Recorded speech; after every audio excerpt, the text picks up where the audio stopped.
एक बड़ा सुंदर प्रसंग है। इनका नाम है भक्त रामदास जी। और ये दक्षिण में गोदावरी के किनारे एक कनकावती नाम की नगरी थी, वहां ये रामदास जी रहते थे। ये चतुर्वर्ण के कुल के थे और ये अपने कुल परंपरा के अनुसार जो गृहस्थी की सेवा है वही सेवा करते थे। अत्यंत दैन्य और अत्यंत गरीब, सीधे पूरे शरीर में ठीक से पहनने के लिए वस्त्र भी नहीं थे, खाने के लिए कोई ऐसी व्यवस्था नहीं थी। अगर आज वो सेवा ना करें जो उनके कुल की है तो दूसरे दिन उनके यहाँ रसोई नहीं जलेगी। ऐसी कोई अन्न की भी व्यवस्था नहीं थी। रोज का रोज कमाना और अपने परिवार का भरण पोषण करना, आए हुए अतिथि की सेवा करना, और सत्संग से बड़ा प्यार था उनको। ये दंपति एकमात्र केवल भगवद आश्रित, कोई संपत्ति नहीं, किसी भी तरह का किसी से कोई व्यवहार नहीं, क्योंकि व्यवहार लोग धनी मानी से करते हैं, गरीब अकिंचन से नहीं करते हैं। इनके एक लड़का था और ये सदैव अपने कुल की जो सेवा है वो जूता गांठने की, वो बीच बाजार में जाके बैठते, किसी के फटे पुराने जो पादुका है उसको सिलते, या कहीं ऐसा संयोग बन जाता तो नई पादुका बना के बेचते, जो उससे मिलता उससे अपने परिवार का पोषण करते और सत्संग जाते। ये बड़े महिमा की बात है। जब कहीं सत्संग में रुचि होने लगे तो समझ लेना कि अब प्रभु आपके ऊपर बरस पड़े हैं। सत्संग में रुचि होना अर्थात भगवत प्राप्ति का मार्ग खुल गया है, क्योंकि सत्संग सुनने वाले को निश्चित निश्चित अविद्या का नाश करके भगवत अनुराग की प्राप्ति होती ही होती है। सत्संग से विवेक प्रकट होता है, विवेक जो है मोह का नाश कर देता है। सत्संग में सबसे पीछे जाके बैठते और जो वैष्णव भगवत चर्चा करते, ये उनके मुख की तरफ ताकते रहते। कोई पढ़े लिखे तो थे नहीं, तो जो बात समझ में आती नहीं तो बस सुनते, और जब भगवान नाम कीर्तन होता तो नाचने लगते। उनका साहस भी नहीं हुआ कि उन वैष्णव से कह सके कि आप हमें दीक्षा दीजिए। बस सत्संग में जो नाम कीर्तन होता उसी नाम को उन्हें पकड़ लिया। बस मन में बार बार कृष्ण गोविंद ऐसा बोलते, और एकांत में वो कभी कभी पुकार उठते हृदय से, हे हरि मैं जैसो तैसो तेरो, हे हरि मैं जैसो तैसो तेरो। इतना ही याद हुआ, बस इतना ही। पद नाम से, शास्त्र स्वाध्याय नाम से, बस इतना ही, हरि मैं जैसो तैसो तेरो। और सत्संग में नियमित जाके बैठना, कुछ समझ में आए या ना आए, जब नाम कीर्तन होता तो बड़ा आनंद मिलता।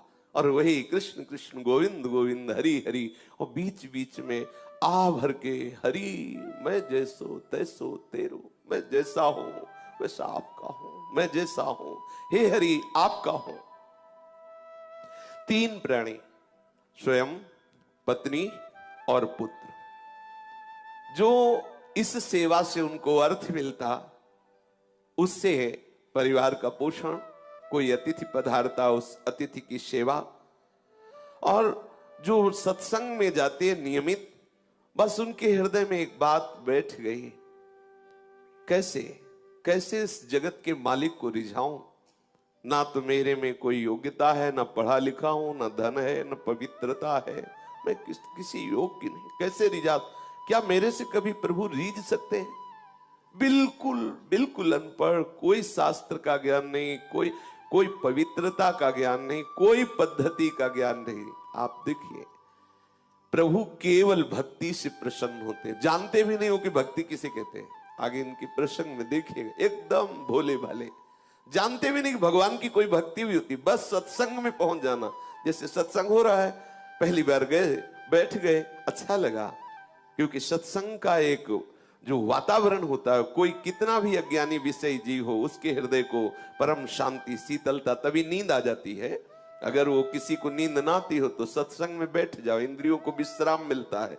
भले वो सोच समझ ना हो तो भी उसको विश्राम मिल जाएगा, वो नींद में चला जाएगा। अगर वो सतोगुणी है, भगवत भक्त है, तो भाव में चला जाएगा, और अगर उसकी पहुंच नहीं हुई भाव में तो वो विश्राम को प्राप्त होता है। समस्त इंद्रियां सुखद अनुभव करने लगती हैं, धीरे धीरे विवेक बढ़ता है। अब वो बीच बीच में जैसे जूता गांठ रहे तो बीच बीच में एकदम रुक जाते और पुकार उठते, हरि मैं जैसो तैसो तेरो, हरि मैं जैसो तैसो तेरो। कैसी बढ़िया बात, इससे बढ़कर कोई बात ही नहीं, कोई बात ही नहीं। मैं जैसा हूं आपका हूं हरि, मैं आपका हूं जैसा। बस बार बार कृष्ण गोविंद कृष्ण गोविंद कृष्ण गोविंद, बीच बीच में आह भर कर हरि मैं जैसा हूं आपका हूं, हरि मैं जैसो तैसो तेरो। ये बात उनको इतनी प्यारी लगी, हरि मैं जैसो तैसो तेरो। अब ये इसी को गुनगुनाते, सदैव इसी को गुनगुनाने लगे, हरि मैं जैसो तैसो तेरो। निरंतर इस पंक्ति को गुनगुनाना और वो अपने कार्य को करना। उनके हृदय में इस पंक्ति का मर्म उतरा। जो हम बोलते हैं, जो हम सुनते हैं, वही मनन होता है। जो मनन होता है वही हमारे अनुभव का विषय बन जाता है। जैसे हम विषय वार्ता सुने, विषय वार्ता बोले, विषय चिंतन करें तो हम विषयी हो जाते हैं, कामी हो जाते हैं। यदि हम नाम कीर्तन सुने, गुण कीर्तन सुने, उसी का गायन करें, उसी का चिंतन करें तो हम भक्त हो जाते हैं, हम भगवत प्रेमी हो जाते हैं। तो वो बार बार इसी का गान करते हुए, इसी का चिंतन करते हुए इसके मर्म को प्राप्त हो गया। मर्म को प्राप्त होने का मतलब भगवत संबंध हृदय में आ गया। मैं हरि का हूं, हरि मैं जैसो तैसो तेरो। ये पंक्ति गुनगुनाना सचमुच चमत्कार हो गया। उसके मन की स्थिति का परिवर्तन इस सूत्र ने कर दिया। हरि मैं जैसो तैसो तेरो। प्रभु तो भाव के भूखे हैं, वे श्रद्धा रहित, प्रेम रहित, अपनापन रहित। कोई वेद मंत्रों का कितना भी उच्चारण करे, कितना भी पाठ करे तो उसका पुण्य होगा, भगवान थोड़ी प्रसन्न हो जाएंगे। प्रभु तो केवल केवल भाव, आपके आंतरिक भाव को स्वीकार करते हैं। रामदास जी का एक विशुद्ध सरल भाव, हरि मैं जैसो तैसो तेरो। कभी कभी वो आंसू बहाते हुए ये गान करने लगते, हरि मैं जैसो तैसो तेरो।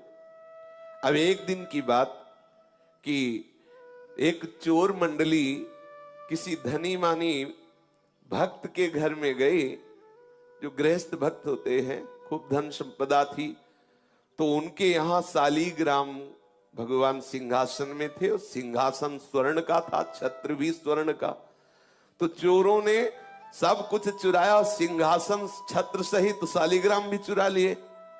तो सिंहासन और छत्र तो बेचने के काम में आ गया, शालीग्राम भगवान उनके किस काम के। तो उसने स्वाभाविक, जिसके बट में पड़े थे सिंहासन और छत्र, और भी सब सामग्रियां थी जो आपस में बांट ली थी। उस चोर ने विचार किया कि ये पत्थर हमारे किस काम में आएगा। तो जा रहा था तो देखा बाजार में वो जूता गांठ रहे थे रामदास जी। भाव में बार बार ऐसे गांठते गांठते रुक जाते और हे हरि मैं जैसो तैसो तेरो। कैसी रसमयी स्थिति, आहा। अब वो चोर विचार किया कि वो जैसे जूता गांठने में कुछ ज्यादा हो जाए, धागा या चमड़ा, तो उसे काटने के लिए उनके पास जो औजार होते हैं उनको पत्थर से घसते हैं। तो उसने विचार किया कि पत्थर ये मेरे काम में तो आने वाला नहीं, क्योंकि उसके अंदर कोई भाव ही नहीं था कि भगवान है। तो उसने रामदास जी से कहा कि सुनो, हमें अगर तुम जूता दे दो तो तुम्हारे घसने के लिए हमारे पास एक बहुत चिकना पत्थर है, हम दे दे। तो रामदास जी ने जो नए जूते बनाए थे वो उसे दे दिए, बिल्कुल सरल स्वभाव के भोले भाले भक्त। और वो शालीग्राम भगवान उनको दे दिए, और ये कह के दिया कि पत्थर तुम्हारे घिसने के काम में आएगा। अब वो देखा तो कि ये चिकने हैं, पर जब उसमें अपना वो औजार घसा तो और बढ़िया धार निकली उसकी। उसको लगा चलो जूते के बदले में अच्छा पत्थर मिल गया, बढ़िया है। अब वो उसमें घिसता और कभी कभी आंसू बहाते हुए, हे हरि मैं जैसो तैसो तेरो। देखो सूक्ष्मता की बात है, उसके आंसू गिरते शालिग्राम में। अब जब जोर से घसना होता तो हाथ में रख के थोड़ी घसते बनता है, तो वो कुछ और मुद्रा होती है। इसमें स्पष्ट लिखा हुआ है वो मुद्रा। दोनों चरणों के बीच में शालिग्राम जी को फंसा के फिर घसते। आप जरा देखिए भाव का विषय कैसा होता है। अब वो हृदय में बड़ा आनंद मिलता, क्योंकि भगवान चक्र चिन्ह से चिन्हित शालिग्राम भगवान को इससे कोई मतलब नहीं है। ये तो क्या कर रहे हैं, बड़े बड़े रिझवार और बड़े लीला बिहारी हैं। अब चोर के द्वारा दिए हुए शालिग्राम का यहां ये प्रयोग हो रहा है। दूसरे की पादुका गांठना, उसमें धागा बढ़े तो उससे जो काटते हैं वो यंत्र उनका, उसको उसमें रगड़ते। ये एक दिन कोई पंडित जी अपनी पादुका ठीक कराने आए, तो जब दृष्टि गई तो उन्होंने देखा कि अरे ऐसे शुभ चिन्हों से युक्त, जिसमें चक्र का चिन्ह बना हुआ है, ऐसे चिन्ह से युक्त तो साक्षात शालिग्राम है। ब्राह्मण ने कहा तुम्हारी बुद्धि मारी गई है, ये तुम क्या कर रहे हो? तो उन्होंने कहा अपने पत्थर से अपने औजार की धार निकाल ले। ब्राह्मण समझ गया मूढ़ आदमी, इससे क्या बात करे। तो उनका तुम जितने रुपए चाहो मैं तुम्हें रुपए दूंगा, ये पत्थर हमें दे दो, ये पत्थर हमें बहुत आवश्यक है, दे दो। समझा कि इसको समझाएं कि भगवान है तो इसके क्या समझ में आएगा, जब ऐसी हालत है कि दोनों पैर रखकर फिर इसमें अपना औजार घिसता है। ये तो साक्षात शालिग्राम भगवान है। ब्राह्मण ने सोचा कि जैसे बंदर को हीरा मिल जाए तो क्या जाने, ऐसे क्या जाने बेचारा। उन्होंने कहा कि तुम जितना रुपया चाहो मैं तुम्हें दे सकता हूं, तो ये हमें पत्थर तुम दे दो, मुझे अच्छा लगा, ये पत्थर मुझे दे दो इसलिए मैं ले रहा हूं। अब उसने कहा कि मेरे तो बहुत काम में आए हैं ये पत्थर, लेकिन तुम्हारी इच्छा है तो मैंने ना पैसे दे के लिए हैं और ना तुमसे पैसे लेना है, आप ले जाओ, कोई बात नहीं है। ब्राह्मण ये सुन करके आनंदित हुआ और उसने वो शालिग्राम भगवान ले लिए। ब्राह्मण से कहा कि जो मैं मेहनत करता हूं जूता गांठ करके, उससे जो मिलता है मेरे परिवार का, उससे भरण पोषण होता है, मुझे इस पत्थर के बदले में कोई धन नहीं चाहिए, ले जाओ। कोई मुझे हवेली नहीं बनवानी, कोई मुझे सुख पूर्वक नहीं रहना, क्योंकि अगर सुख पूर्वक रहूंगा तो मैं भूल जाऊंगा प्रभु को, इसीलिए मैं जानबूझ करके उतना ही कमाता हूं जितने से रोज उधर भर जाए। इतना कह करके रामदास जी ने वो पत्थर दे दिया जो शालिग्राम भगवान है। पंडित जी ने देखा दुर्लभ सद्गुणों से युक्त तो शालिग्राम, बड़े आनंदित हुए, घर में आए, सुंदर जल से दुग्ध से अभिषेक कराया, सुंदर सिंहासन में विराजमान किया, षोडशोपचार मंत्रों से पूजन किया और ये विचार किया कि भगवान मेरी इस चेष्टा से प्रसन्न होंगे, क्योंकि वहां क्या सुख पा रहे थे और यहां हम उनको क्या सुख पहुंचा रहे। मंत्रों से उच्चारण करना, पंचामृत से स्नान कराना, तुलसी जी ऊपर विराजमान करना, आदि आदि जो पद्धति से सेवा पूजा है। अब पंडित जी की इस प्रकार की सेवा पूजा से ठाकुर जी असंतुष्ट हो गए। अब लियो कैस न जाने कौन से गुण पर दया निधि रीझ जाते हैं। आहा, पंडित जी पूरी पूजा विधि जानते थे, पर हृदय से प्रभु के प्रति अपनापन नहीं था, भक्ति नहीं थी, प्रेम नहीं था। और ये अब आप समझ लो किस कोटि के भक्त है, कुछ ज्ञान ही नहीं है, परंतु इनके हृदय में है कि मैं प्रभु का हूं, प्रभु मेरे हैं। कभी कभी आंसू बहाते तो वो आंसू जो शालिग्राम भगवान के ऊपर गिरते, उससे बड़ा पंडित जी का पंचामृत नहीं। और जो आह भर के पुकारते कृष्ण कृष्ण गोविंद गोविंद हे हरि मैं तेरा, इससे बढ़कर वेद मंत्र अच्छे नहीं लगे ठाकुर जी को। ठाकुर जी ने स्वप्न में एक वैष्णव का रूप धारण किया और उन ब्राह्मण से कहा कि तुम सीधे हमको उन रामदास के पास पहुंचा दो। हाँ, कहा कि ये तुम्हारा षोडशोपचार पूजन, ये पंचामृत अभिषेक और ये तुम्हारा सिंहासन में विराजमान करना मुझे बिल्कुल अच्छा नहीं। मुझे उसकी सूखी रोटी और आह भरी पुकार ने खरीद लिया है। मुझे वहीं पहुंचाओ। अब जब स्वयं स्वप्न में भगवान ऐसा आदेश कर रहे हैं तो उसके तो होश उड़ गए ब्राह्मण के, कि हम तो जिसे समझते थे कि वो तो अनपढ़ है, गंवार है, प्रभु इतना उसे प्यार करते हैं। अब हाथ में सुंदर वस्त्र पर शालिग्राम भगवान को लिया और भगवान से कहा कि आपको पता है कि आपके ऊपर वो औजार घिसता है, चंदन तिलक लगाने की बात जाने दो, सिंहासन में विराज वाले पैर रख के आप पे औजार घिसता, तुमको वो पसंद है? और षोडशोपचार पूजन, पंचामृत से स्नान, ये सब। प्रभु ने कहा जब वो आंसू बहाते हुए नाम बोलता है ना, कृष्ण गोविंद हे हरि मैं तेरा, मुझे इतना सुख मिलता है कि वेद मंत्रों से मुझे सुख नहीं मिलता। और जब वो मेरे ऊपर पैर रखता है तो मुझे ऐसा लगता है वो आत्मसमर्पण कर रहा है पूरा। ये यही है, इनसे कौन पार पावे? सर्वलोक महेश्वर जितने भी ज्ञान के सूत्र हैं सब इन्हीं से प्रकट हुए, इनसे कोई पंडित क्या पार पा सकता है? बोले जब वो चरण रखता है, दबाता है चरण से ऐसे, तो मुझे लगता है कि पूरा अपने आप को समर्पित कर रहा है, आत्मसमर्पण कर रहा है। मुझे बहुत सुख मिलता है तुम्हारे चंदन और कस्तूरी के लेप और इत्र से मुझे जो सुख नहीं मिलता उसके घसने से सुख मिलता है। अब राजी, आप राजी तो फिर किसकी क्या बस चले? ठाकुर जी राजी। अब वो जो ब्राह्मण था जिसको एक गर्व था कि मैं ऊंचे कुल में हूं और मैं पूजा का विधान जानता हूं, मेरी दासता से, मेरी पूजा से शालिग्राम भगवान प्रसन्न हो जाएंगे, आज वो बहुत दैन्य हुआ कि मेरे दुर्भाग्य की आज तक मुझे वो प्राप्त नहीं हुआ जो रामदास को प्राप्त है, क्योंकि स्वयं ठाकुर जी वहां जाना चाहते हैं। ये विचार करके शालिग्राम को लेकर के रामदास जी के घर जाना निश्चय किया उसने, और मन में बहुत जलता जा रहा था कि मैं ब्राह्मण तो हूं लेकिन आडंबरी हूं।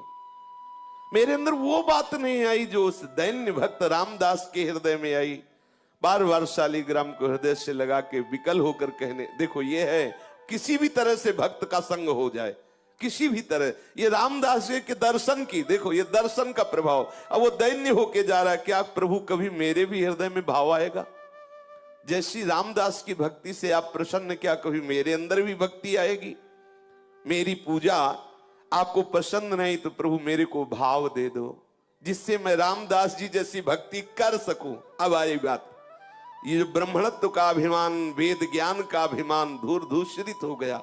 इसीलिए लिखा है, तिनकी संगति रहत जाति कुल मद सब नंसई। भगवत प्रेमी महात्मा का संग होते ही जाति का अभिमान, कुल का अभिमान, विद्वता का अभिमान, ये सब नष्ट होने लगते। देखो नष्ट हुआ अभिमान।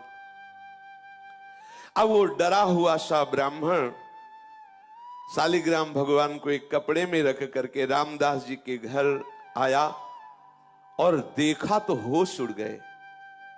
रामदास जी के आंखों से आंसू चल रहे हैं, बार बार मुख से निकल रहा है, हरि मैं जैसो तैसो तेरो, हरि मैं जैसो तैसो तेरो। मलिन वस्त्र है, फटे पुराने कपड़े हैं, शरीर में अपने आप अनुभव हो रहा है कि कितनी कृशता है, क्योंकि खान पान की सामग्री उचित है नहीं। और अब ये जो रोग बढ़ा है, हरि मैं जैसो तैसो तेरो, ये ज्यादा काम नहीं करने देता।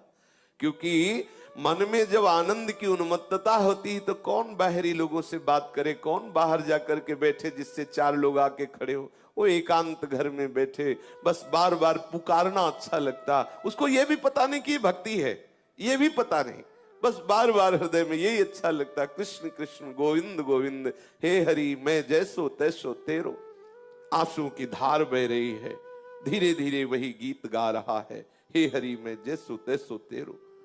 ये ब्राह्मण गए, जब देखा तो ओहो धन्य है, धन्य है, तुम्हारे माता पिता को धन्य है रामदास, तुम तो बड़े महात्मा निकले। हम तो समझ ही नहीं पाए कि तुम्हारी ऐसी ऊंची स्थिति है, तुम्हारे अधीन भगवान है। अब वो धीरे धीरे उसके नेत्र खुले, वो अपने भाव से बाहर आया। तब उन्होंने कहा कि ये जिन पर तुम पत्थर समझ करके अपना औजार घिसते थे, औजार नहीं, मैं उस समय बताया नहीं, ये साक्षात शालिग्राम भगवान हैं, त्रिभुवनपति स्वरूप में विराजमान है, सारे विश्व के स्वामी हैं, घट घट में विराजमान है, सबकी गति है, सबके आश्रय है। इनके शरणागति होने से जीव बंधन मुक्त हो जाता है। तुम्हारी सरलता, तुम्हारे प्रेम से ये रीझ गए हैं। जब मैं इनको ले गया, इनको पंचामृत से अभिषेक किया, वैदिक स्तोत्रों द्वारा इनकी स्तुति की, इनकी सेवा की, इनको भोग लगाया सब, लेकिन इनको पसंद नहीं आया। इनको तुम पसंद आए। मेरे स्वप्न में एक वैष्णव रूप धारण करके आए और मुझे ऐसा आदेश किया कि मुझे रामदास जी के पास भेज दो। वो रो पड़ा कि मैं तो महान पापी हूं। रामदास रो पड़े, अरे मैं महान पापी हूं, मैं तो समझ नहीं पाया कि भगवान है और मैं इनके ऊपर ऐसा कृत्य करता रहा है, मैं तो बहुत अपराधी हूं। चीख चीख के रोने लगा, मैं कितना निर्दयी, कितना नीच हूं, देखो मैंने क्या किया। बस ब्राह्मण तो खड़ा का खड़ा रह गया, वो भाव में डूब गए और हे करुणा समुद्र प्रभु, मैं कैसे आपको रिझा पाऊं, तुम मुझे कितना प्यार करते हो और मैं कितना नीच हूं। ऐसे बस पुकारने लगा, रोने लगा। अनन्य भक्ति से भगवान रीझ जाते हैं। बार बार ब्राह्मण उनको धन्यवाद करता कि तुम्हारे अंदर जो भाव आया है ना, ये बहुत कृपा से आया है। ब्राह्मण के वचन सुनकर के रामदास के हृदय में थोड़ी शीतलता आई। ब्राह्मण के चरणों में नमन किया। जो ही ब्राह्मण गया तो शालीग्राम की वो मूर्ति लेकर हृदय से लगाया और खूब रोने लगे। प्रभु मैं जान नहीं पाया कि आप भगवान हो, आप शालीग्राम भगवान हो।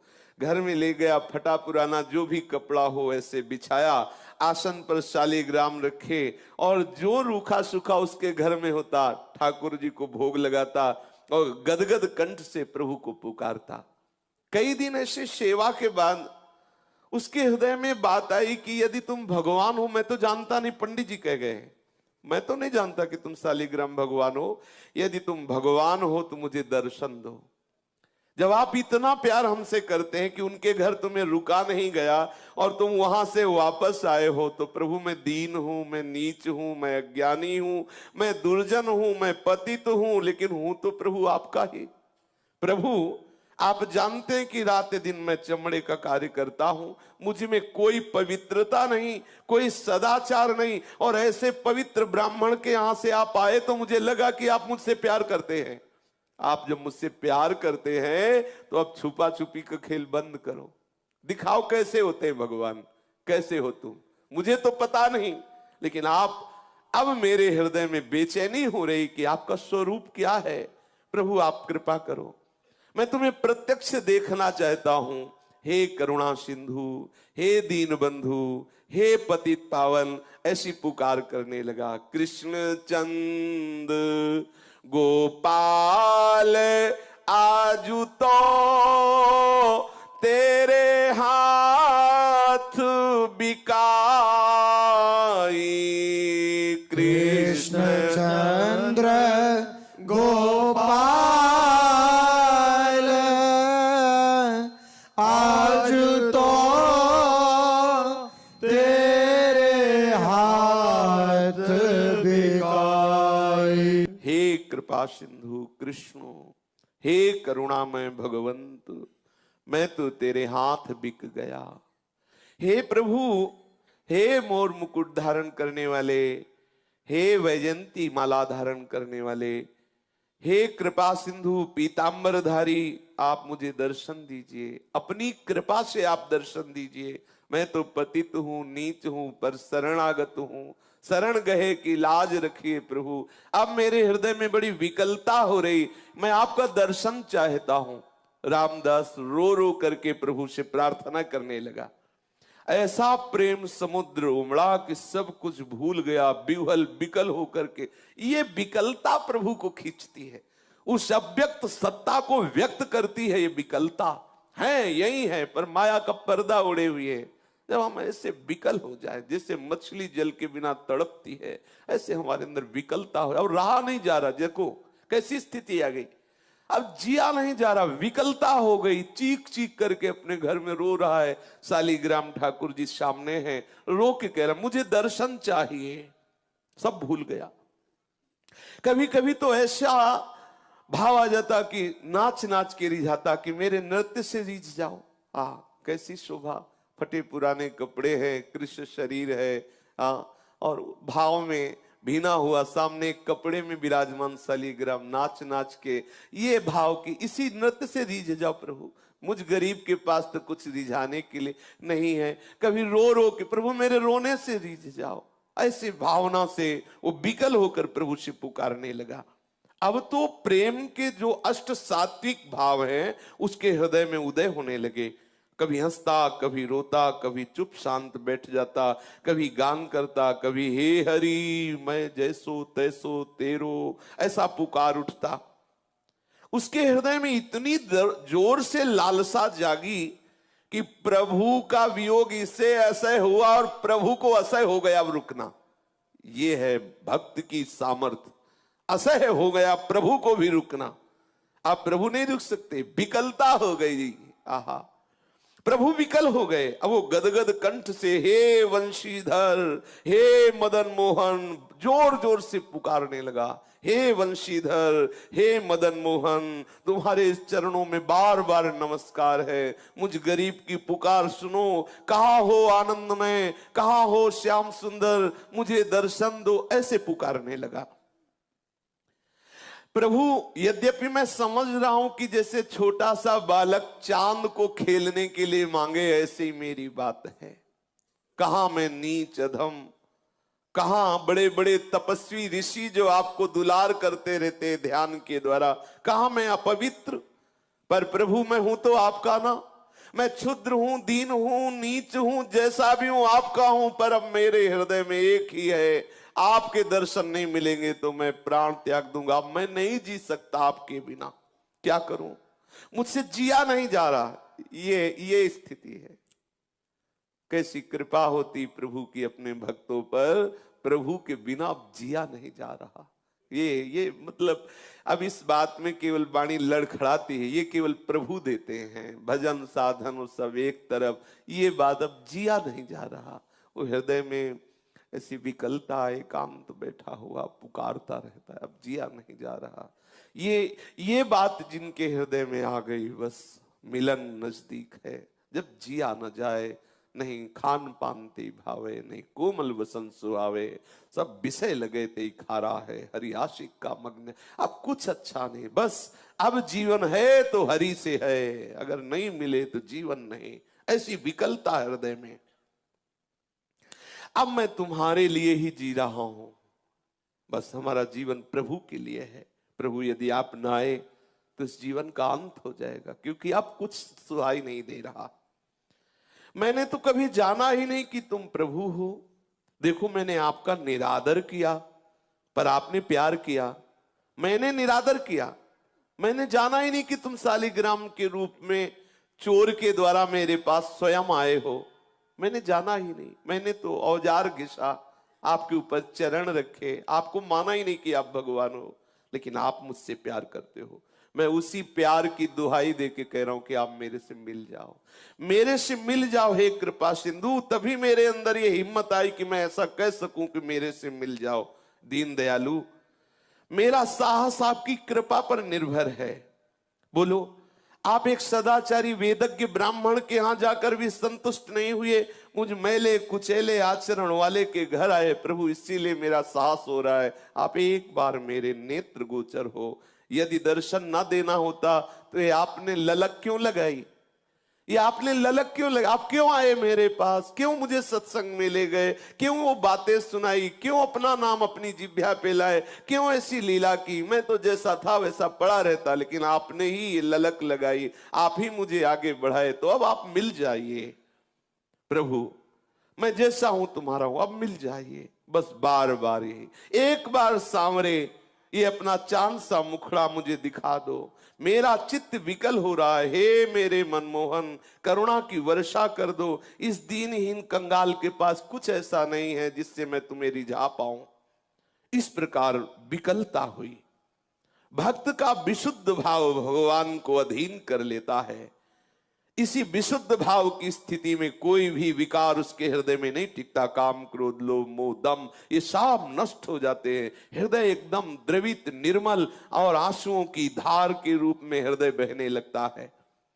रामदास जी की प्रेम भरी पुकार सुनकर के उस सर्वेश्वर प्रभु स्थिर न रह सके। वो एक वैष्णव का रूप बनाया और रामदास जी के घर पहुंचे। रामदास जी के तो आंसू चल रहे थे, प्रभु से पुकार रहे थे। वो मस्ती में झूम रहा था, कभी कभी नाच पड़ता, कभी कभी अश्रु प्रवाह करते हुए कुछ बड़बड़ाता जो समझ में भी नहीं आता। कभी कभी शालीग्राम की मूर्ति उठा के हृदय से लगाता, चूमता, अपने नेत्रों में लगाता।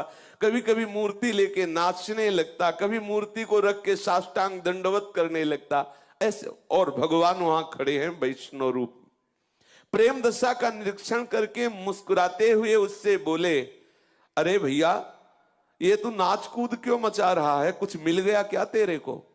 ये बड़बड़ा क्या रहा है? ये काम धंधा छोड़ करके ये हाथ में क्या लिए है शालीग्राम के लिए? प्रभु वैष्णव रूप में घर गए और ऐसा पूछा। रामदास जी को आवाज सुनाई दी तो बाह्य चेतना हुई। आंख खोल करके देखा कोई वैष्णव है। साष्टांग दंडवत प्रणाम किया। सामने देखा दिव्य मूर्ति, द्वादश तिलक लगाए हुए कोई वैष्णव खड़ा है। विनीत भाव से हाथ जोड़कर कहा, प्रभु मैं तो महामूर्ख और अपवित्र नीच प्राणी हूं। मेरे से अपराध ही बनते रहते। मैं क्या आपके प्रश्नों का जवाब दूं कि मैं किसको लिए हूं, क्या बड़बड़ा रहा हूं, क्या बोल रहा हूं? मन का कुटिल हूं, विद्या बुद्धि बिल्कुल है नहीं, पवित्रता का तो लेश नहीं है। पर ये जब से मिले, शालीग्राम दिखाया और कहा, ये जब से मिले तब से मेरे हृदय में कुछ हो रहा है, बेचैनी हो रही, मुझसे अब जिया नहीं जा रहा। वैष्णव ने कहा कि तुम इन्हें भगवान समझकर पूजते हो? हाँ हाँ भगवान है, ऐसा ब्राह्मण ने बताया है। इसीलिए मेरे अंदर एक आकांक्षा हो गई कि मैं भगवान को साक्षात देखना चाहता हूं। मुझे दर्शन नहीं हुए। मुझे लगता है कि मुझे पूजा विधि नहीं आती है, कोई मंत्र आदि नहीं आता। जैसा मन में आता वैसे सेवा करता हूं, जो मन में आता वैसा बोलता हूं। क्या दीन दयालु प्रभु मेरे पे रीझ जाएंगे? ओ वैष्णव से ऐसा रामदास जी पूछते हैं। रामदास जी ऐसा कहते कहते चिल्ला चिल्ला कर रोने लगे कि मुझे न पूजा विधि आती, न वस्तु पूजा की है, न कोई शास्त्रों का ज्ञान है। क्या प्रभु मेरे से रीझ जाएंगे? वैष्णव वेशधारी भगवान ने आश्वासन दिया और कहा कि भाई ये तो ठीक है जो तुम कर रहे हो, लेकिन भगवान के दर्शन की बात तुम्हारे हृदय में आई, ये ठीक नहीं है। और भगवान ये वैष्णव रूप में आए। अरे बड़े बड़े देवता, योगी, मुनिजन कितने काल तक तपस्या करते हैं, ध्यान धरते हैं, समाधि में रहते हैं, वो दर्शन नहीं पाते तो तुम जैसे मनुष्य को कैसे भगवान दर्शन देंगे? मेरी बात मानो, ये दर्शन की बात तो छोड़ो और अपना काम धंधा करो। थोड़ी देर भजन साधन कर लिया करो जैसे कर रहे हो। वैष्णव की इन वाक्य को सुन करके मानो रामदास का हृदय फट गया हो। उनकी आंखें खुली की खुली रह गई। आह भर कर तो क्या मुझे भगवान नहीं मिलेंगे? आह, ये प्रीति है। यही भगवान देखना चाहते कि कैसा मेरे भक्त में मेरे मिलन की व्याकुलता होती है। आंखें खुली की खुली रह गई। वैष्णव कह रहे हैं भगवान का दर्शन बड़ा दुर्लभ है। योगी मुनियों के समाधि भाव को प्राप्त महात्माओं के ध्यान में भी जो नहीं आते, वो मुझ जैसे नीच को कैसे दर्शन देंगे? बात ठीक कह रहे ब्राह्मण देवता, वैष्णव देवता। वो विकल हो गए, आंसू गिराने लगे और कहने लगे, देव आपका कहना सत्य है, मैं बिल्कुल अधिकारी नहीं हूं कि मुझे भगवत साक्षात्कार, पर क्या करूं, अब मुझसे जिया नहीं जाता। ये खास बात है, जिया ना जाए प्रभु के बिना, रहा ना जाए। मैं नीच हूं, पापी हूं। मेरे पाप और नीचता को देखने पर लगता है कि कभी भगवान मुझे नहीं मिलेंगे।